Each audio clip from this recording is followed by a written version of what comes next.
यंदा हिंदुस्थानचे आराध्य दैवत छत्रपती श्री शिवाजी महाराज यांची ही 396वी शिवजयंती आहे। या ठिकाणी अखिल हिंजवडी एक गाव एक शिवजयंती महोत्सव आमचं या वर्षी एक टप्प पूर्ण होऊन गेलेला आहे। सलग 12 वर्ष आपण या ठिकाणी शिवजयंती मोठ्या उत्साहाने साजरी करत आहोत।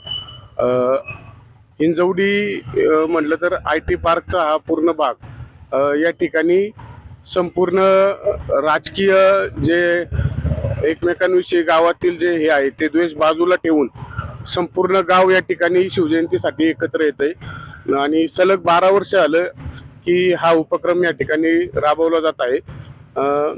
अशा प्रकारे आज सकाळी शिवज्योत आगमन हा कार्यक्रम झाला। शिवज्योत आपण लाल महालातून छत्रपती श्री शिवाजी महाराज चौक या ठिकाणी आणण्यात आली।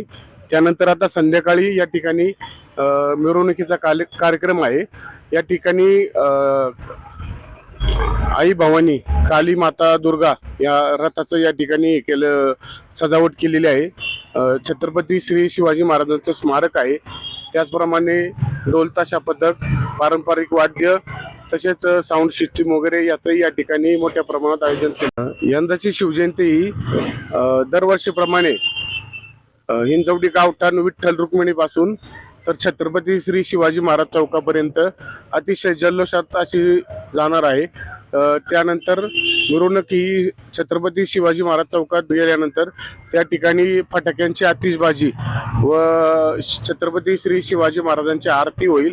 त्यानंतर घोषणा वगैरे होईल। त्या ठिकाणी कार्यक्रमाचा समारोप होईल।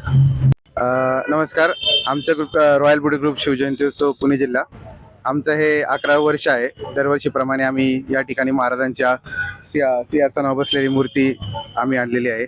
तसेच या ठिकाणी केरळातील प्रसिद्ध पोंगल वादन यांचंही या ठिकाणी वादन झालेलं आहे। तसेच पारंपरिक ढोल पथक असतील, मर्दानी खेळ असतील यांचा आम्ही या ठिकाणी कार्यक्रम ठेवलेले आहेत। दरवर्षी आम्ही सांस्कृतिक आणि पारंपरिक परंपरा जोपासण्याचा आमचा रॉयल ग्रुपचा प्रयत्न असतो आणि वर्षभर आमचे अनेक कार्यक्रम असतात। रक्तदान शिबिर असेल, गडकोट मोहीम असेल, आम्ही सर्वजण व्यवस्थित हे करत असतो।